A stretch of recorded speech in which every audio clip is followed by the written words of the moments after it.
Good evening friends, welcome to our channel learning web. আজকে আমাদের ক্লাসের topic polity, Indian polity, class 4, salient features of the constitution, অর্থাৎ ভারতের সংবিধান। সে সংবিধানের প্রধান প্রধান বৈশিষ্ট্যগুলোকে নিয়ে আলোচনা করব। তার সঙ্গে আজকের ক্লাসে আমাদের যে ভারতীয় সংবিধানের যে সোর্স, কোথা থেকে কোন টপিক বা কোন পার্টটা নেওয়া হয়েছে কোন দেশের সংবিধান থেকে, সেটাও কিন্তু এই ক্লাসে পুরোপুরি আলোচনা হয়ে যাবে। তাহলে চলো আজকে ক্লাস তাহলে শুরু করা যাক। অলরেডি আমাদের 3টা ক্লাস হয়ে গেছে পলিটির, তো সেই 3টে ক্লাসের প্লেলিস্ট আমরা ডেসক্রিপশন বক্সে রেখেছি, তোমরা যারা করনি সেই ক্লাসগুলো করে নিতে পারো। চলো তাহলে শুরু করা যাক। তো কী বলছে দেখো, the Indian constitution is unique on its own way, অর্থাৎ ভারতের সংবিধান একটা ইউনিক, এর মধ্যে একটা ইউনিটি রয়েছে, মানে কী বলবো, যে ইউনিকনেস রয়েছে অন ইটস ওন ওয়ে, নিজস্ব ওয়েতে। The salient features of the constitution are as follows, অর্থাৎ ভারতের সংবিধানের কোন কোন বৈশিষ্ট্য রয়েছে, প্রধান বৈশিষ্ট্য, সে বৈশিষ্ট্যগুলো আমরা আলোচনা করব। এবং সে কোন বৈশিষ্ট্য যেটা ভারতীয় সংবিধানকে একটা কী বলবো, যে একটা আলাদা রূপ দিয়ে দেয়, যেটা সাধারণত অন্যান্য দেশের সংবিধান থেকে একটা টোটালি কিন্তু ইউনিকনেস এবং টোটালি ডিফারেন্ট একটা সংবিধান। তো যাই হোক, ভারতের সংবিধানের বৈশিষ্ট্যগুলোর মধ্যে প্রথম যে বৈশিষ্ট্য আমাদের রয়েছে সেটা হচ্ছে লেন্দিয়েস্ট রিটেন কনস্টিটিউশন, অর্থাৎ ভারতের যে সংবিধান সেটা অবশ্যই সবচেয়ে বড়, লেন্দিয়েস্ট, রিটেন অর্থাৎ লিখিত সংবিধান। দেখো, সংবিধান দুই ধরনের হয়, রিটেন হয় অ্যান্ড ওরাল হয়। ভারতের সংবিধান হচ্ছে রিটেন কনস্টিটিউশন, অর্থাৎ হাতে লেখা, এবং সেটা লেন্দিয়েস্ট, সবচেয়ে বড়। ঠিক আছে, তো মাথায় রাখতে হবে যে ভারতের সংবিধান সবচেয়ে বড়, lengthiest written constitution, with more than 6,000 pages of text, অর্থাৎ 6,000 পাতার থেকেও বেশি রয়েছে। তার মানে বুঝতে পারছো কত বড়। তো এই জন্য lengthiest written constitution in the world, সারা বিশ্বে সবচেয়ে বড় লিখিত সংবিধান হচ্ছে কি আমাদের ভারতের কনস্টিটিউশন বা ভারতের সংবিধান। ওকে, তো প্রথম বৈশিষ্ট্য কি, যে Indian constitution is a lengthiest written constitution. Second বৈশিষ্ট্য, বরোড ফ্রম ভ্যারিয়াস সোর্সেস, অর্থাৎ ভারতের সংবিধান বিভিন্ন দেশ থেকে কিন্তু অনুকরণ করা, পুরোপুরি নকল না, পুরোপুরি বলতে পারো না, বিভিন্ন টপিককে বিভিন্ন দেশের সংবিধান থেকে নেওয়া হয়েছে। ঠিক আছে, তো এই জন্য একটা কথা বলেছে, দেখো, doctor B.R. Ambedkar rightly said that Indian constitution has been framed after ransacking all known constitution of the world. দেখো, র্যানস্যাকিং মানে হচ্ছে তন্ন তন্ন করে খোঁজা। তার মানে কি, সারা বিশ্বে যে সমস্ত বিখ্যাত এবং যে সমস্ত মানে প্রিয়, মানে বেস্ট সংবিধান রয়েছে, সেই সংবিধান থেকেই বিভিন্ন জিনিস তন্ন তন্ন করে খুঁজেই ভারতের সংবিধান তৈরি করা হয়েছে। ওকে, তো দেখো, ভারতের সংবিধানে যদি আমরা বেস দেখি, তো প্রথমে যদি দেখতে পাচ্ছি, দেখো, যে the government of India act 1935, অর্থাৎ 1935-এ যে ভারত শাসন আইন হয়েছিল, বলছে সেই আইনটা হচ্ছে is the primary reference for the constitution as the structure and framework of the Indian constitution as a largely derived from it, অর্থাৎ ভারতের সংবিধানের যে 1935 সালে যে গভর্নমেন্টাল অ্যাক্ট হয়েছিল, ভারত শাসন আইন, সে আইন হচ্ছে অ্যাকচুয়ালি ভারতের সংবিধানের প্রাইমারি রেফারেন্স, ঠিক না, প্রাথমিকভাবে ওটাই ছিল রেফারেন্স। এবং ওইখান থেকেই বিভিন্ন স্ট্রাকচার, বিভিন্ন গঠন, বিভিন্ন ফ্রেমওয়ার্ক, বিভিন্ন কার্যাবলীকে ভারতের সংবিধানে অ্যাড করা হয়। তাহলে আমরা বলতে পারি যে ভারতের সংবিধানের একটা বড় part say government of India act 1935 থেকে নেওয়া। তারপর the philosophical part of the constitution is largely borrowed from American and Irish constitution. তার মানে কি বলছে, যে ফিলোসফিক্যাল পার্ট, অর্থাৎ একটা যে দার্শনিক যে চিন্তাভাবনা ভারতের সংবিধানের, সেই ফিলোসফিক্যাল পার্টটা অ্যাকচুয়ালি কোথা থেকে নেওয়া হয়েছে, আমেরিকান সংবিধান থেকে এবং আয়ারল্যান্ডের সংবিধান থেকে। Okay, next, political part of the constitution has been drawn from the British constitution, এবং রাজনৈতিক যে অংশটা, যে সংবিধানের যে রাজনৈতিক পার্টটা, সে রাজনৈতিক পার্টটা কিন্তু বা রাষ্ট্রীয় পার্টটা কিন্তু অ্যাকচুয়ালি ব্রিটিশ সংবিধান থেকে নেওয়া। তাহলে দেখো মানে দেখো এটা কিন্তু কি বলছে, political part and philosophical part বলে কি বলছে, এটা একটা বেস ক্লিয়ার করতে চাইছে যে ভারতের সংবিধানের যে ফিলোজফিক্যাল যে পার্টগুলো রয়েছে, দার্শনিক যে চিন্তা ভাবনা, সেগুলো কিন্তু আমেরিকান কনস্টিটিউশন থেকে নেওয়া হয়েছে, ঠিক আছে, যেমন fundamental rights etcetera etcetera. But political part যেমন পার্লামেন্টারি সিস্টেম, ঠিক না, তো প্রেসিডেন্টের অফিস বিভিন্ন বিভিন্ন, তো পার্লামেন্ট যে রাজনৈতিক পার্টটা বা রাষ্ট্রীয় পার্টটা কিন্তু ব্রিটিশ সংবিধান থেকে নেওয়া। ওকে, তারপর এবার দেখো খুব ইম্পর্টেন্ট, ফিচার্স বরোড সোর্সেস, অর্থাৎ কোন জায়গা থেকে কোন কোন অংশ তুলে নেওয়া হয়েছে সেটা আমাদের দেখতে হবে। তো প্রথমে দেখো কি বলছে, যদি আমরা গভর্নমেন্ট অফ ইন্ডিয়া অ্যাক্ট যাই 1935, গভর্নমেন্ট অফ ইন্ডিয়া 1935, তো সেখান থেকে কি কি নেওয়া হয়েছে। এক নম্বর যদি দেখি আমরা ফেডারেল স্কিম, ফেডারেল স্কিম আমরা আসবো, ফেডারেল স্কিমটা কি actually. Office of the governor, অর্থাৎ যে গভর্নর রয়েছে সে গভর্নর অফিস এই ভারত শাসন আইন থেকে নেওয়া হয়েছে। জুডিশিয়ারি, অর্থাৎ আমাদের যে বিচার ব্যবস্থা। পাবলিক সার্ভিস কমিশন পিএসসি সেটা। এমার্জেন্সি প্রভিশন, অর্থাৎ আমাদের জরুরি ব্যবস্থা। এবং অ্যাডমিনিস্ট্রেটিভ ডিটেলস, আমাদের সে প্রশাসনিক যে বিষয়, এই সমস্ত জিনিস কিন্তু 1935 সালের যে ভারত শাসন আইন, সে আইন থেকে কি করা হয়েছে, অনুকরণ করা হয়েছে। ওকে, তো দেখো এখানে সেই টপিকগুলোর মধ্যে যদি আমরা ডিটেলসে যাই, ফেডারেল স্কিম মানে কি, যে আমরা পড়বো unitary and federal. Federal scheme মানে এমন একটা স্কিম যেখানে কোনো সিঙ্গেল অথরিটি থাকবে না, অর্থাৎ সেন্ট্রাল এবং স্টেট এই দুইজনের মধ্যে একটা ডিস্ট্রিবিউশন থাকবে পাওয়ারের, এটা federal scheme. Okay, office of the governor, অর্থাৎ আমাদের রাজ্যপাল, সে রাজ্যপালের যে অফিস সেটা। জুডিশিয়ারি, অর্থাৎ আমাদের বিচার ব্যবস্থা। Public service commission, emergency provision অর্থাৎ জরুরি ব্যবস্থা। এবং অ্যাডমিনিস্ট্রেটিভ ডিটেলস এই ভারত শাসন আইন থেকে নেওয়া হয়েছে। ওকে, নেক্সট আমেরিকা, ইউএসএ। আমেরিকার সংবিধান থেকে কী কী নেওয়া হয়েছে, তো আমেরিকার সংবিধান থেকে যদি আমরা দেখি, প্রথমে নেওয়া হয়েছে রিটেন কনস্টিটিউশন, অর্থাৎ যে লিখিত সংবিধানের যে ধারণাটা, এটা আমেরিকার সংবিধান থেকে নেওয়া হয়েছে। নেক্সট খুব important, impeachment of the president, অর্থাৎ যে রাষ্ট্রপতির যে কী বলবো, যে নিঃসরণ, মানে ইমপিচমেন্ট মানে কি, বাদ দেওয়া, ঠিক না, ইমপিচমেন্ট করা, পদত্যাগ করা। তো এই রাষ্ট্রপতির যে ইমপিচমেন্ট, সেটা আমেরিকার সংবিধান থেকে নেওয়া। Functions of the president and vice president, অর্থাৎ রাষ্ট্রপতি এবং যে উপরাষ্ট্রপতি, এদের যে ফাংশন, এদের যে কার্যাবলী, সেটা আমেরিকার সংবিধান থেকে নেওয়া। Removal of supreme court and high court জাজেস, অর্থাৎ যে সুপ্রিম কোর্টের জজ বিচারপতি এবং হাইকোর্টের বিচারপতি, এদেরকে রিমুভ করার যে ধারণাটাও আমেরিকার সংবিধান থেকে নেওয়া। ফান্ডামেন্টাল রাইটস মোস্ট ইম্পর্টেন্ট, এগুলো কোশ্চেন পড়ে যায়, যে মৌলিক অধিকার, দেখো ফান্ডামেন্টাল রাইটস মৌলিক অধিকার, সে মৌলিক অধিকার আমেরিকার সংবিধান থেকে নেওয়া হয়েছে। জুডিশিয়াল রিভিউ, দেখো ব্যাপারটা, জুডিশিয়ারি সিস্টেমটা কিন্তু আমরা ভারত শাসন আইন 1935 থেকে নিয়েছি, কিন্তু জুডিশিয়াল রিভিউটা নেওয়া হয়েছে কোথায়, আমেরিকা থেকে। এবং প্রিয়াম্বেল, অর্থাৎ যে আমাদের প্রস্তাবনা, সে প্রিয়াম্বেল কিন্তু আমেরিকা থেকে নেওয়া। তো এখানে আমার মতে মোস্ট ইম্পর্টেন্ট বলতে পারো ফান্ডামেন্টাল রাইটস, প্রিয়াম্বেল, এগুলো important. Impeachment of the president, এই তিনটা মোস্ট ইম্পর্টেন্ট আমেরিকার সংবিধান থেকে নেওয়া। ওকে, তারপর ইউনাইটেড কিংডম, ইউকে, অর্থাৎ ব্রিটিশ সংবিধান। তো ব্রিটিশ সংবিধান থেকে নেওয়া হয়েছে কি, প্রথমে দেখো বাইক্যামেরাল পার্লামেন্ট, অর্থাৎ যে দুই কক্ষ বিশিষ্ট যে সংসদ, আমরা জানি যে আমাদের সংসদ দুটো, পার্লামেন্ট দুটো হাউসে রয়েছে, আপার হাউস আর লোয়ার হাউস। আপার হাউসে রয়েছে রাজ্যসভা, লোয়ার হাউসে রয়েছে কি, লোকসভা। তো এই বাইক্যামেরাল পার্লামেন্ট, অর্থাৎ পার্লামেন্ট যে দুই কক্ষ বিশিষ্ট হবে, এটা ইউনাইটেড কিংডমের সংবিধান থেকে নেওয়া। স্পিকার ইন লোকসভা, লোকসভাতে যে স্পিকার থাকবে, এটাও সেখান থেকে নেওয়া। ক্যাবিনেট সিস্টেম অফ মিনিস্টার, অর্থাৎ মন্ত্রীদের নিয়ে যে একটা ক্যাবিনেট সিস্টেম তৈরি হবে, এটা ইউনাইটেড কিংডমের ধারণা। পোস্ট অফ পিএম, অর্থাৎ প্রাইম মিনিস্টারের যে পদ, সেটাও ইউকে।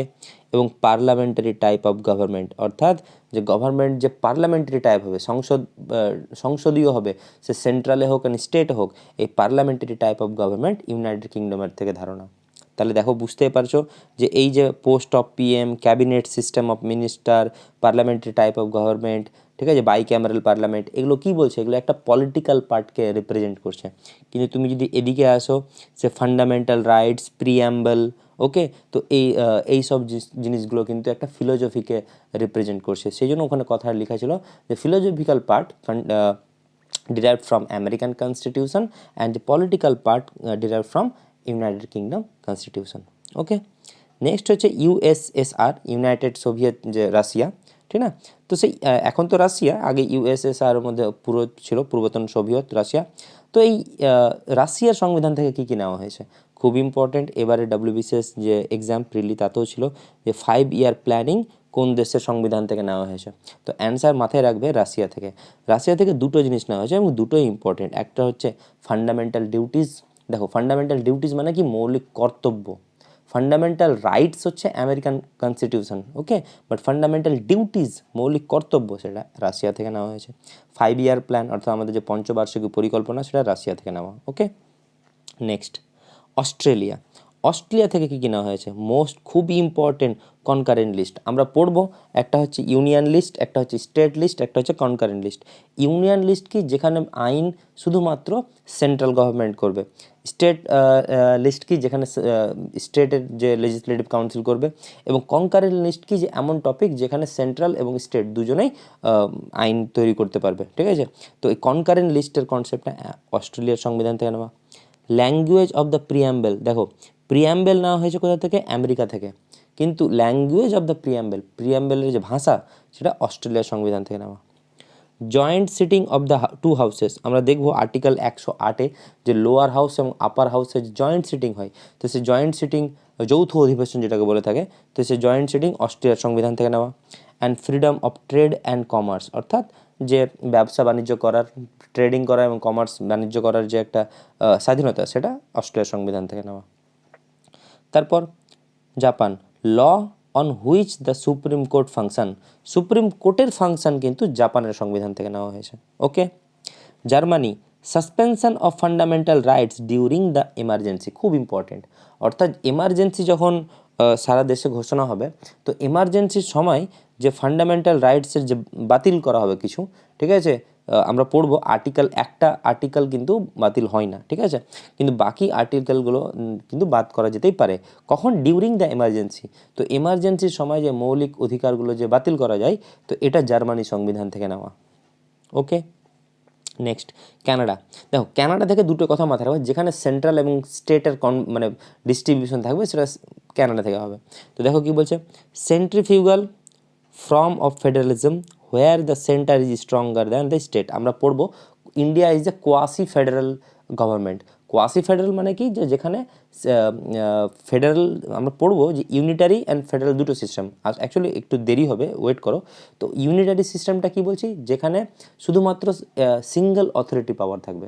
যে ধরো একটা কাজ আছে, ওই কাজটা ধরো আমি আর তুমি করছি, এবার ওই কাজটা করতে গিয়ে যদি শুধুমাত্র আমারই ক্ষমতা থাকে, যেটা আমি করতে পারবো, তুমি তো পারবে না, তোমার অধিকার নেই, এটা ইউনিটারি সিস্টেম, এককত্ব, ইউনিটারি, ঠিক না, ইউনিট মানে ওয়ান।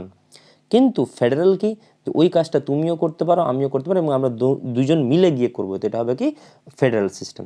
তো ভারতেও কিন্তু ফেডারেল সিস্টেমই, কারণ ভারতের সেন্ট্রালের পাওয়ার রয়েছে, স্টেটের পাওয়ার রয়েছে, কিন্তু ভারত হচ্ছে কোয়াসি ফেডারেল। কোয়াসি ফেডারেল মানে কি, যে সেন্ট্রালের পাওয়ারটা কিন্তু স্টেটের থেকে একটু বেশি।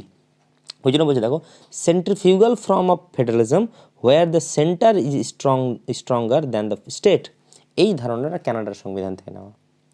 রেসিডিওরি পাওয়ার্স উইথ দ্য সেন্টার, অর্থাৎ সেন্টার এবং স্টেটের মধ্যে power, and centre appoints the governor of state, এটা ইম্পর্টেন্ট, যে সেন্টার যে বিভিন্ন রাজ্যের যে রাজ্যপালকে নিয়োগ করবে, অ্যাকচুয়ালি রাষ্ট্রপতি করে, তো সেন্টার যে নিয়োগ করবে, এই centre appoints the governor of the state, এই কনসেপ্টটা কানাডার সংবিধান থেকে নেওয়া, ওকে। নেক্সট, আয়ারল্যান্ড থেকে কী কী নেওয়া হয়েছে, 1 number directive principle of state policy, বা যেটাকে আমরা বলে থাকি ডিপিএসপি আমরা পড়বো, সব কিছুই পড়বো ধীরে ধীরে। তো ডিপিএসপির কনসেপ্ট কিন্তু আয়ারল্যান্ডের সংবিধান থেকে নেওয়া। Method of election of president, অর্থাৎ রাষ্ট্রপতি নির্বাচনের যে পদ্ধতি, আমরা পড়বো সব কিছু, এই কনসেপ্টটা আয়ারল্যান্ডের সংবিধান থেকে নেওয়া। অ্যান্ড খুব important, members nomination to the Rajya Sabha by president, রাষ্ট্রপতি যে রাজ্যসভায় যে তার 12 জন যে প্রার্থীকে মনোনিয়োগ করে থাকেন, তো এই members of nomination of the Rajya Sabha by president, এই কনসেপ্টটাও কিন্তু আয়ারল্যান্ডের সংবিধান থেকে নেওয়া। তো আয়ারল্যান্ডের সংবিধান থেকে যে জিনিসগুলো নেওয়া হয়েছে, সেগুলো কিন্তু মোস্ট ইম্পর্টেন্ট বলতে পারো। তারপর ফ্রান্স থেকে কী নেওয়া হয়েছে, ফ্রান্স থেকে নেওয়া হয়েছে কনসেপ্ট অফ রিপাবলিক, অর্থাৎ যে প্রজাতন্ত্র, এই রিপাবলিকের কনসেপ্টটা কিন্তু ফ্রান্স থেকে নেওয়া। এবং ideas of liberty, equality and fraternity, ঠিক না, এই সাম্য, ঠিক না, এই লিবার্টি, এই ইকুয়ালিটি অ্যান্ড এই ফ্র্যাটার্নিটি, এই কনসেপ্টটা নেওয়া হয়েছে ফ্রান্সের সংবিধান থেকে। অবশ্যই 3টা ওয়ার্ড কিন্তু কন্টেন্ট ইন দ্য প্রিয়াম্বল, প্রস্তাবনায় খালি উল্লেখ রয়েছে। তারপর হচ্ছে সাউথ আফ্রিকা। দক্ষিণ আফ্রিকাতে খুব একটা ইম্পর্টেন্ট জিনিস নেওয়া হয়েছে, সেটা হচ্ছে অ্যামেন্ডমেন্ট অফ দ্য কনস্টিটিউশন, অর্থাৎ সংবিধানের যে সংশোধন, এই কনসেপ্টটা কিন্তু সাউথ আফ্রিকা থেকে নেওয়া হয়েছে। এছাড়া নেওয়া হয়েছে election of members of the Rajya Sabha. দেখো দুটো জিনিস, রাজ্যসভার মেম্বারের ইলেকশনটা সাউথ আফ্রিকাতে নেওয়া হয়েছে, কিন্তু এখানে কি বললাম, members nomination to the Rajya Sabha by the president, রাষ্ট্রপতি যে রাজ্যসভায় মেম্বার নিয়োগ করবে সেটা কিন্তু আয়ারল্যান্ডের কনসেপ্ট থেকে নেওয়া হয়েছে।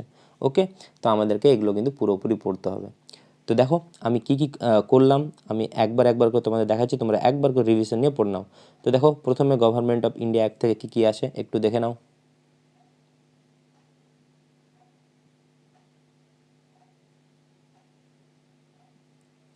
ওকে, নেক্সট আমেরিকার সংবিধান থেকে কি কি নেওয়া হয়েছে দেখে নাও।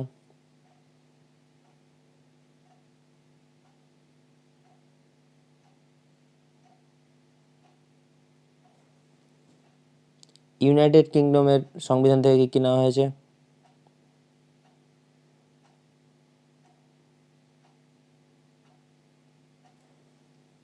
রাশিয়া থেকে,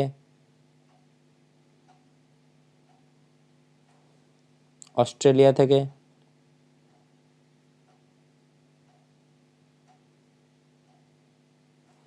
জাপান আর জার্মানি,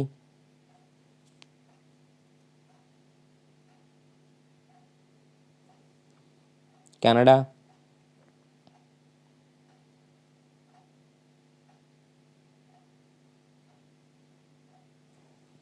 আয়ারল্যান্ড,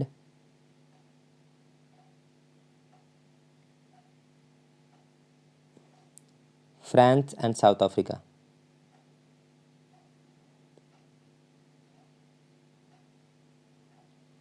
ওকে, তাহলে আমরা কি কি পড়লাম, আমরা প্রথম যে ভারতের সংবিধানের একটা বৈশিষ্ট্য পড়লাম যে lengthiest written constitution. Next second concept আমরা পড়লাম বরোড ফ্রম ভ্যারিয়াস সোর্সেস, অর্থাৎ বিভিন্ন দেশ থেকে সংবিধান নেওয়া।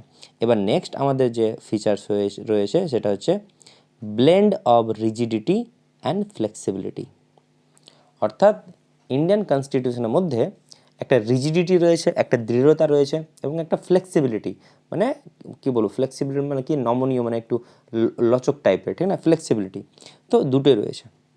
তো প্রথমে আমাদের জানতে হবে যে রিজিড কনস্টিটিউশন কি আর ফ্লেক্সিবিলিটি কনস্টিটিউশন কি। তো দেখো প্রথমে আমরা যদি বলি রিজিড কনস্টিটিউশন, রিজিড মানে কি, ঢিঁট, দৃঢ়। বলছে if a special procedure is needed for any amendment, অর্থাৎ ধরো কোনো একটা আর্টিকেল আছে, এবার ওই আর্টিকেলটার সংশোধন দরকার, অ্যামেন্ডমেন্ট করা দরকার। তো প্রশ্ন হচ্ছে ওইটা যদি করতে না পারো, এবং ওইটাকে সংশোধন করার জন্য একটা স্পেশাল প্রসিডিওর লাগবে, মানে সহজে কিন্তু যেটা হবে না, মানে বলতে চাইছি এটাই যে কোনো একটা আর্টিকেলকে সহজে যদি সংশোধন না করা যায়, মানে একবার বসে গেছে তো বসেই গেছে, এই টাইপের কনস্টিটিউশনকে বলে রিজিড কনস্টিটিউশন, যেটা সাধারণত আমেরিকায় রয়েছে। ওকে, এবার ফ্লেক্সিবলটা কি, ফ্লেক্সিবলটা হচ্ছে যে ধরো কোনো আর্টিকেল রয়েছে এবং সেটাকে যে কোনো টাইমে, যে কোনো সময় এবং খুব একটা ইজি, মানে নর্মাল কোনো প্রসেসের দ্বারাই ওটাকে অ্যামেন্ডমেন্ট করা যেতে পারে, তো সেটাকে বলা হয় ফ্লেক্সিবল কনস্টিটিউশন। যেমন দেখো, where parliament can amend any part of the constitution easily, খুব সহজেই, তাহলে সেটাকে আমরা বলবো ফ্লেক্সিবল কনস্টিটিউশন, যেটা রয়েছে কোথায়, ইউনাইটেড কিংডমে। তাহলে ব্যাপারটা বুঝে নাও, রিজিড মানে কি, যে একটা আইন আছে, একটা আর্টিকেল আছে, ওটাকে তুমি কোনো মতেই মানে অ্যামেন্ডমেন্ট করতে পারবে না, এবং ওটাকে করার জন্য তোমাকে স্পেশাল প্রসিডিওর লাগবে, যেটা খুব সহজ না, এটাকে বলো রিজিড, মানে ঢিঁট, মানে বসে আছে, ওকে সরাতেই পারছো না, তাহলে তুমি বলো ঢিঁট, না রিজিড। আর ফ্লেক্সিবল কি, যে ওকে হালকা মুভমেন্ট করলা, হালকা একটু পুশ করলা, ও মুভমেন্টে নড়ে গেল, তো এটাকে বলে ফ্লেক্সিবল। তো ফ্লেক্সিবল কনস্টিটিউশন কি, যে খুব সহজে ওটাকে চেঞ্জ করা যেতে পারে, খুব সহজে অ্যামেন্ড করা যেতে পারে, ওটাকে আমরা বলবো ফ্লেক্সিবল কনস্টিটিউশন। তবে প্রশ্ন হচ্ছে যে ইন্ডিয়ার কীটা কি, ইন্ডিয়ার কনস্টিটিউশন কি, তো কী লেখা ছিল দেখো, ব্লেন্ড অফ মানে মিশ্রণ, সেই জন্য বলছে Indian constitution is neither rigid নর ফ্লেক্সিবল। ভারতের সংবিধান না ঢিঁট, না দৃঢ়, আর না flexible, but A synthesis of both, দুজনের মিশ্রণ। ওকে, কি বলছে দেখো,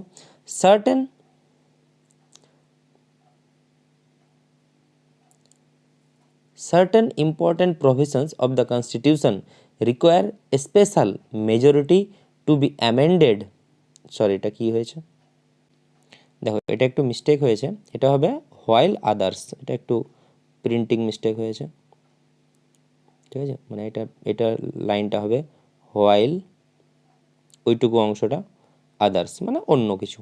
দেখো আমি লাইনটার মিনিং বুঝিয়ে দিচ্ছি। বলছে certain important provisions of the constitution, আমাদের সংবিধানে কিছু কিছু টপিক রয়েছে বা কিছু জিনিস রয়েছে যেটা require special majority to be amendment, অর্থাৎ সংবিধান সংশোধন করার জন্য মানে ওই আর্টিকেলটাকে বা ওই আইনটাকে সংশোধন করার জন্য স্পেশাল মেজরিটি কোনো কিছু মানে রিকোয়ারমেন্ট প্রয়োজন।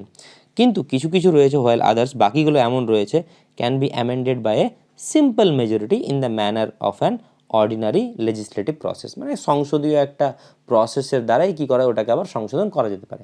তার মানে কিছু জিনিস রয়েছে, কিছু আর্টিকেল রয়েছে যেগুলোকে সংবিধান সংশোধন করার জন্য প্রচুর পরিমাণে বা স্পেশাল কোনো রিকোয়ারমেন্ট দরকার, কিন্তু এমনও কিছু রয়েছে যেগুলো খুব সহজেই একটা নর্মালি সংসদীয় প্রসেসের মাধ্যমে কী করতে পারি, ওটাকে অ্যামেন্ডমেন্ট করতে পারি।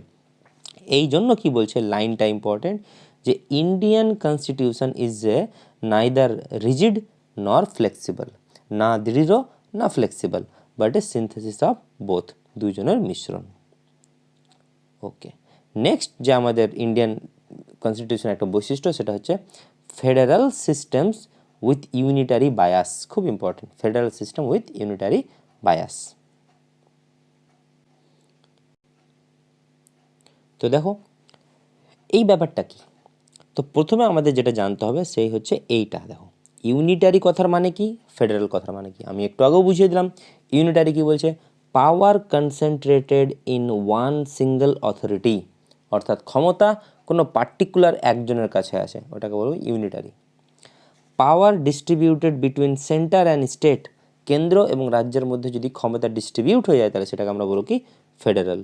তাহলে ইউনিটারি অ্যান্ড ফেডারেল কথার মানে বুঝতে পারছো, ইউনিটারি মানে কি, যেখানে সিঙ্গেল অথরিটি, একজনের মানে দায়িত্ব বেশি, একজনের ক্ষমতা বেশি, আর ফেডারেল সিস্টেম কি, যেখানে উভয় পক্ষেরই একটা পাওয়ার মানে উভয় পক্ষেরই ক্ষমতা রয়েছে।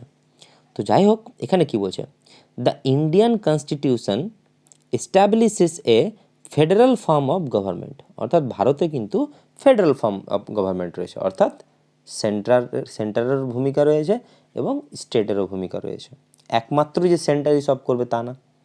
ওকে, however it provides for both unitary and federal features, কিন্তু ভারতের এতে ইউনিটারি ফিচার্সও রয়েছে এবং ফেডারেল ফিচার্সও রয়েছে। অবশ্যই কিছু কিছু টপিক রয়েছে, কিছু কিছু লিস্ট রয়েছে যেখানে সেন্ট্রালি কাজ করবে, যেমন আমি তোমাদের একটু আগে বললাম যে তিনটা লিস্ট হয়, union list, state list and concurrent list, অর্থাৎ যে টপিকগুলো বেসিসে যে আমার আইনকে অ্যামেন্ডমেন্ট করবে বা আইনকে ক্রিয়েট করবে, তাতে তিনটা লিস্ট থাকে। কি বললাম, union list, state list and concurrent list. তো ইউনিয়ন লিস্ট কি, যে সমস্ত টপিকে শুধুমাত্র সেন্টারেরই ভূমিকা থাকবে। তো ওই জন্য এখানে কি বলছে যে ভারতের সেন্টার এবং স্টেট দুজনেরই তো মানে ডিস্ট্রিবিউশন রয়েছে, অর্থাৎ ফেডারেল সিস্টেম, কিন্তু তার সঙ্গে সঙ্গে একটা ইউনিটারি সিস্টেমও রয়েছে, অর্থাৎ সেন্ট্রালের কিন্তু মোর পাওয়ার এখানে আছে, সেন্ট্রালের পাওয়ার স্টেটের থেকে বেশি রয়েছে। তো যার জন্য আমরা একটু নিচে চলে আসি, কী বলছে দেখো, যে সরি, ইন্ডিয়া ইজ কনসিডার্ড, এই যে India is considered A quasi federal government. দেখো কোয়াসি ফেডারেল মানে কি, যে সেমি ফেডারেল টাইপের, যে ফেডারেলেরও বৈশিষ্ট্য রয়েছে এবং ইউনিটারিরও বৈশিষ্ট্য রয়েছে। ওই জন্য বলছে দেখো কোয়াসি ফেডারেল কথার মানে কি, যে a federal form of government where the more power is given to central government than the state government, অর্থাৎ এখানে সেন্টার এবং স্টেট দুইজনের ভূমিকা রয়েছে, এটা ফেডারেল সিস্টেম, কিন্তু সেন্টারের পাওয়ার স্টেটের থেকে বেশি, এটাকে আমরা বলবো কি, কোয়াসি ফেডারেল সিস্টেম। ওকে, তো সেই জন্য মাথায় রাখবে India is considered A quasi federal government. এছাড়া দেখো the supreme court of India has also describe the Indian constitution as a quasi federal system, যেটা আমরা কানাডা সংবিধান থেকেও দেখতে পেলাম যে ভারতের সংবিধানে কিন্তু সেন্টারের ভূমিকা কিন্তু সেন্টারের পাওয়ার কিন্তু অ্যাকচুয়ালি স্টেট গভর্নমেন্টের থেকে কিন্তু বেশি রয়েছে। ওকে, তো যাই হোক, এখানে যেটা আমাদের দরকার কি, তাহলে এখানে আমরা এটাই দেখতে পেলাম যে federation system with a unitary bias, অর্থাৎ ভারতে ফেডারেল সিস্টেমই রয়েছে, অর্থাৎ সেন্টার এবং স্টেট দুজনের ভূমিকা রয়েছে, কিন্তু ইউনিটারি বায়াসিং করা, ঠিক না, অর্থাৎ যেখানে সেন্টারের ভূমিকাটা একটু বেশি। তো কিছু দেখো ফিচার্সগুলো রয়েছে, যে ফেডারেল ফিচার্স কোনগুলো, তো ফেডারেল ফিচার্সে থাকবে দেখো টু গভর্নমেন্ট, যেখানে সেন্টার থাকবে এবং স্টেট থাকবে, এটা ফেডারেল ফিচার্স একটা বৈশিষ্ট্য। ডিভিশন অফ পাওয়ার ডিস্ট্রিবিউশন হবে দুজনের মধ্যে। রিটেন হবে রিটেন কনস্টিটিউশন, লিখিত সংবিধান যেটা, এটা কিন্তু ফেডারেল ফিচার্সের বৈশিষ্ট্য। বাইক্যামেরালিজম, অর্থাৎ যে উচ্চকক্ষ লোয়ার মানে আপার হাউস লোয়ার হাউস, তোমরা দেখতে পাবে যে পার্লামেন্ট যদি আমরা যাই সেন্টারে, তো কী হবে, আপার house Rajya Sabha, lower house Lok Sabha. তেমনি আমাদের স্টেটে যদি আসি, তো স্টেটেও আমরা দেখতে পাবো দুটো বিধানসভা এবং বিধান পরিষদ, ঠিক না, তো বাইক্যামেরালিজম। ইন্ডিপেন্ডেন্ট জুডিশিয়ারি, এটা খুব একটা ইম্পর্টেন্ট টপিক, অর্থাৎ যে ভারতের যে সংবিধানের যে আইন ব্যবস্থা, জুডিশিয়ারি বিচার ব্যবস্থা, সে বিচার ব্যবস্থা কিন্তু ইন্ডিপেন্ডেন্ট, ঠিক না, কারোর নিরপেক্ষ না, ঠিক আছে, কারোর সাপেক্ষে না, নিজের একটা এতে থাকে। সাম ইম্পর্টেন্ট ইউনিটারি ফিচার্স, অর্থাৎ ইউনিটারি ফিচার্সের মধ্যে কী কী রয়েছে, যেমন হচ্ছে সিঙ্গেল সিটিজেনশিপ, অর্থাৎ ভারতের যে নাগরিকত্ব, এই সিঙ্গেল সিটিজেনশিপ, এক নাগরিকত্ব, এই কনসেপ্টটা কিন্তু সেন্টারের। All India service, strong centre, এটা ইউনিটারি ফিচার্সের বৈশিষ্ট্য। এমার্জেন্সি প্রফেশন, অর্থাৎ এই যে এমার্জেন্সি জরুরি অবস্থা, এখানে সেন্টারের কোনো স্টেটের কোনো ভূমিকা নেই। Appointment of state government by the centre, এটা ইউনিটারি ফিচার্সের বৈশিষ্ট্য। তাহলে এগুলো হচ্ছে কি federal features and unitary features. তবু এখানে কি বলছে দেখো, it is important to know that the term federation has not been used in the Indian constitution.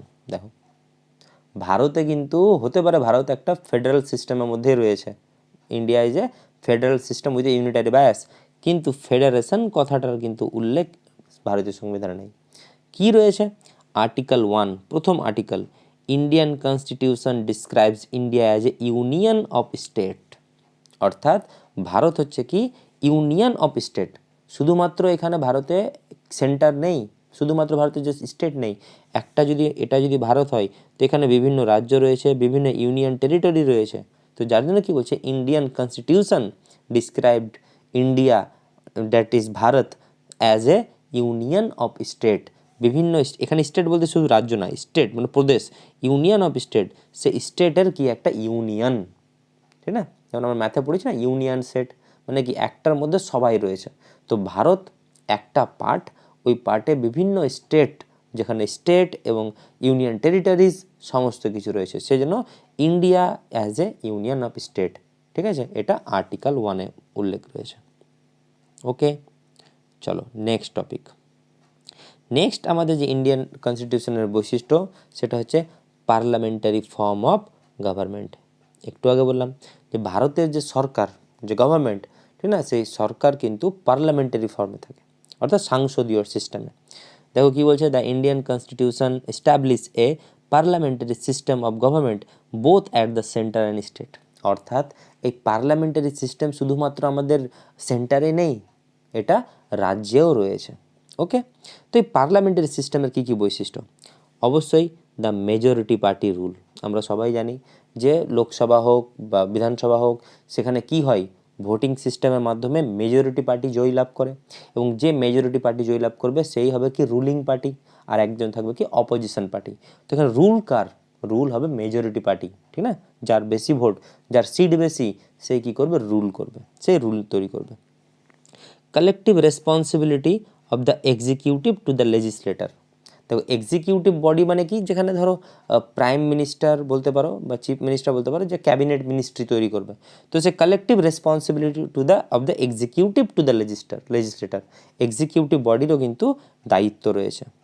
Membership of the minister in legislator, অর্থাৎ এই যে মন্ত্রীদের যে মেম্বারশিপ, সেটাও কিন্তু পার্লামেন্টারি গভর্নমেন্টের একটা বৈশিষ্ট্য। The leadership of the prime minister and the chief minister, অবশ্যই আমরা দেখেছি সে লোকসভা হোক এবং বিধানসভা হোক, যেখানে যথাক্রমে প্রধানমন্ত্রী এবং স্টেটের মুখ্যমন্ত্রী, তাদের কিন্তু নেতৃত্ব থাকবে। ডিসসলিউশন অফ দ্য লোয়ার হাউস, এটা ইম্পর্টেন্ট। লোকসভা কিন্তু ভাঙা যায়, ভাঙা যায় বলতে না বিল্ডিং ভাঙা, মানে যে সিটিং যে অ্যারেঞ্জমেন্ট যেটা হয়েছে লোকসভা, এটাকে যে কোনো সময় ডিসসলিউশন করতে পারে, কিন্তু তারও নিয়ম রয়েছে। এটা না যে তুমি বললে ডিসসলিউশন হয়ে যাবে, কিন্তু মাথায় রাখবে রাজ্যসভাকে কিন্তু ভাঙা যায় না। রাজ্যসভার মেয়াদ 6 বছরে থাকে, রাজ্যসভা ভাঙা যায় না, কিন্তু লোকসভাকে ডিসসলিউশন করা যেতে পারে। তো এই হচ্ছে পার্লামেন্টারি ফর্ম অফ গভর্নমেন্টের কিন্তু বৈশিষ্ট্য। Next, integrated judiciary system and independence judiciary. দেখো দুটো, প্রথমে আমরা আসবো integrated judiciary system. Integrated judiciary system কি, দেখো আমরা ওটা নিচেটা পড়ে নিই, তাহলে বুঝে নেবে।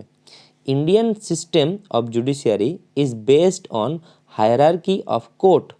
হায়ারার্কি মানে কি, এই যে ধরো, যেমন আমি তোমাদের বলি হায়ারার্কি কীভাবে দেখাবো, ধরো এরকম, এই যে হায়ারার্কি, অর্থাৎ লো থেকে আপে যাবে।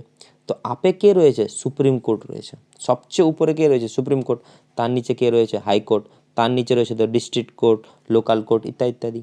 তো এই যে সিস্টেমটা, যে ইন্টিগ্রেটেড জুডিশিয়ারি সিস্টেম, এটা না যে তোমার ডিস্ট্রিক্ট জজ যে রয়েছে, ডিস্ট্রিক্ট কোর্ট যে রয়েছে ওই সব হয়ে গেল, জেলা আদালতে সব কাজ করবে তা না। জেলা আদালতের উপরে কে রয়েছে, হাইকোর্ট রয়েছে, হাইকোর্টের উপরে কে রয়েছে, আবার সুপ্রিম কোর্ট রয়েছে। ওই জন্য বলছে Indian system of judiciary is based on hierarchy of court where the supreme court is the apex court. Apex, সবচেয়ে উপরে কে রয়েছে, সুপ্রিম কোর্ট, সবচেয়ে ক্ষমতাশীল, followed by the high court, state high court এবং রাজ্যে যে হাইকোর্টগুলো রয়েছে, এবং তার নিচে রয়েছে কি ডিস্ট্রিক্ট কোর্ট, তার নিচেও আবার রয়েছে সাবঅর্ডিনেট কোর্ট। তো ব্যাপারটা বুঝতে পারছো, আদালত এখানে কীরকম ব্যাপারটা আসছে, যেটা একটা ইন্টিগ্রেটেড ম্যানারে, ঠিক না, ইন্টিগ্রেটেড মানে কি, ইন্টিগ্রেশন করা, একত্রীভূত করা। তো ইন্টিগ্রেটেড ম্যানারে রয়েছে, মানে লো থেকে উপরে একবারে রয়েছে সুপ্রিম কোর্ট। তো এটা ইন্টিগ্রেটেড জুডিশিয়ারি সিস্টেমের একটা বৈশিষ্ট্য। ঠিক তেমনই রয়েছে ইন্ডিপেন্ডেন্স জুডিশিয়ারি। ইন্ডিপেন্ডেন্স মানে কি, স্বাধীন, বিচার ব্যবস্থা স্বাধীন, অর্থাৎ একটা কেস চলছে, ওই কেসের বিচার স্বাধীনভাবে সুপ্রিম কোর্ট বা হাইকোর্ট বা কোনো জেলা আদালত করবে। তুমি বলে দিলে বলে যে কোর্টের যে রায় চেঞ্জ হয়ে যাবে তা না। তো সে অবশ্যই ইন্ডিপেন্ডেন্ট থাকবে। ওই জন্য বলছে দেখো কি, Indian constitution has incorporate many provision, এমন আইন তৈরি করেছে বা এমনভাবে বিভিন্ন পন্থা অবলম্বন করেছে টু সিকিউর দ্য, যাতে ইন্ডিপেন্ডেন্ট অফ দ্য জুডিশিয়ারি, অর্থাৎ বিচার ব্যবস্থার ইন্ডিপেন্ডেন্স থাকে, একটা স্বাধীন থাকে, so that it can function without any interference, কোনো বাধা ছাড়াই, from the executive and legislator, মানে এক্সিকিউটিভ এবং লেজিসলেটার এই দুই পক্ষের কি কোনো রকম বাধা ছাড়াই কি করতে পারে, বিচার করতে পারে, ঠিক না। মানে কোনো সংসদে বা কোনো বিধান পরিষদে বা কোনো বিধানসভা, লোকসভা, তাদের দ্বারা, বা বলতে পারে এক্সিকিউটিভ যে বিভিন্ন ক্যাবিনেট মিনিস্টার রয়েছে তাদের দ্বারা, এইসবের দ্বারা কিন্তু কোনো আইন চেঞ্জ হবে না, জুডিশিয়ারি বিচার ব্যবস্থা চেঞ্জ হবে না, আইন না বিচার ব্যবস্থা চেঞ্জ হবে না। এই জন্য এটাকে বলছে ইন্ডিপেন্ডেন্স জুডিশিয়ারি সিস্টেম। ধরো তোমার কেস চলছে, এবার ধরো তোমার এরিয়াতে ধরো কোনো একটা মিনিস্টার রয়েছে যে এক্সিকিউটিভ রয়েছে, ঠিক আছে, তো ও এক্সিকিউটিভ যে বলে দিল সুপ্রিম কোর্টে যে না ওর কেসে হবে, এটা বিচার হওয়া উচিত না, বিচার ব্যবস্থা স্বাধীন, এই কনসেপ্টটা বলতে আসে। তো আমরা এই জুডিশিয়ারি থেকে দুটো জিনিস পড়লাম, একটা ইন্টিগ্রেটেড অর্থাৎ হায়ারার্কি লেভেলে, আর ইন্ডিপেন্ডেন্স মানে বিচার ব্যবস্থা স্বাধীন। নেক্সট, ইউনিভার্সাল অ্যাডাল্ট ফ্র্যাঞ্চাইজ, এটা একটা ভারতের সংবিধানের বৈশিষ্ট্য। এটা অ্যাকচুয়ালি কী বলতে চাইছে, মানে ইউনিভার্সাল অ্যাডাল্ট, বয়স্কর ব্যাপার আসছে। দেখো, all adult citizen above the age of 18 are entitled to cast their vote in democratic election, অর্থাৎ যে আমাদের গণতান্ত্রিক যে নির্বাচন, সে নির্বাচনে 18 বছরের মানে উপরে 18 বছর বয়স হয়ে গেলেই তুমি সিটিজেনশিপ হিসেবে ভোট দিতে পারবে, ঠিক আছে। তো এই যে এটাকে বলছে ইউনিভার্সাল অ্যাডাল্ট ফ্র্যাঞ্চাইজ। এবার এখানে important 61 first amendment act of 1988, actually 1988-এ পাস হয়, কমেন্টস হয়েছিল 1989-এ, তো 88-89 মাথায় রাখবে, ঠিক আছে। তো 61st অ্যামেন্ডমেন্ট অ্যাক্ট, এটা ইম্পর্টেন্ট যে কততম সংশোধন, তো 61তম যে সংশোধন আইন, সে আইনে কি করা হয়েছে, lower the voting age from 21 to 18 years, অর্থাৎ ভোটিং এজের যে বয়সটা 21 থেকে কি করা হয়েছে, 18 করা হয়েছে। এটা কিন্তু খুব ইম্পর্টেন্ট, মোস্ট ইম্পর্টেন্ট আমার মতো এটা, ঠিক আছে, কোশ্চেন পড়ার মতো, এটা একটু দেখে নেবে। নেক্সট কী রয়েছে ইন্ডিয়ান বৈশিষ্ট্য সংবিধানের, সিঙ্গেল সিটিজেনশিপ, অর্থাৎ ভারতের যে সংবিধানের একটা খুব গুরুত্বপূর্ণ বৈশিষ্ট্য হচ্ছে কি, এক নাগরিকত্ব।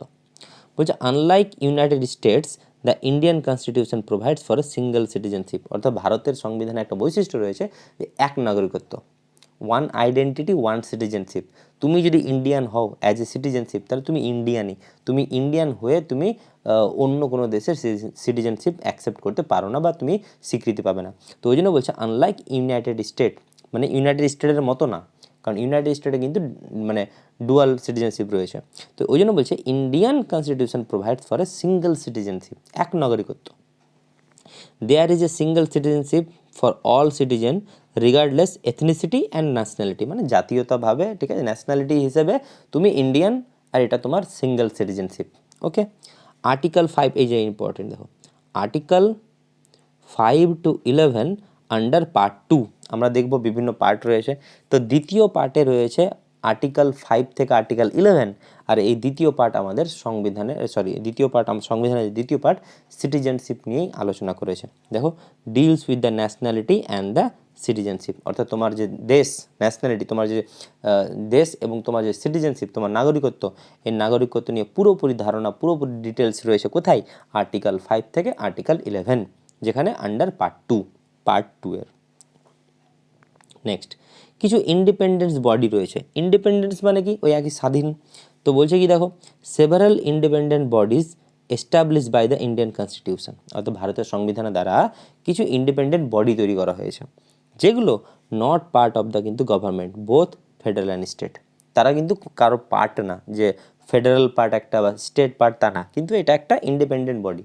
তো এরকম 3টা ইন্ডিপেন্ডেন্ট বডির কথা উল্লেখ রয়েছে। কি কি দেখো, প্রথমে হচ্ছে 1 নম্বরে ইলেকশন কমিশন অফ ইন্ডিয়া, অর্থাৎ ভোটিং যে আমাদের নির্বাচন যে কমিশন, ঠিক না, তো নির্বাচন কমিশন, এই তার গল্প, তার যে ডিটেলস আর্টিকেল 324 রয়েছে। কি বলছে, টু এনজিওর free and fair election for the Indian parliament and state legislator, অর্থাৎ ভারতের যে সাংসদ, পার্লামেন্ট অ্যান্ড স্টেট লেজিসলেটর, অর্থাৎ আমাদের যে রাজ্য যে বিধানসভা, ঠিক না, বা রাজ্য বিধান পরিষদ, বিধানসভা, তো এদের ভোটের জন্য, এদের সিলেকশনের জন্য যে নির্বাচন কমিশন কি করবে, ফেয়ার একটা ভালোভাবে সদ উপায় কী করবে, একটা ভোটিং পদ্ধতি অবলম্বন করবে। তো এই হচ্ছে ইলেকশন কমিশন অফ ইন্ডিয়া। তো ইলেকশন কমিশন অফ ইন্ডিয়া কিন্তু ইন্ডিপেন্ডেন্ট বডি, এখানে কিন্তু সেন্টার, এখানে কিন্তু স্টেট কোনো রকমের কিন্তু হস্তক্ষেপ করতে পারবে না।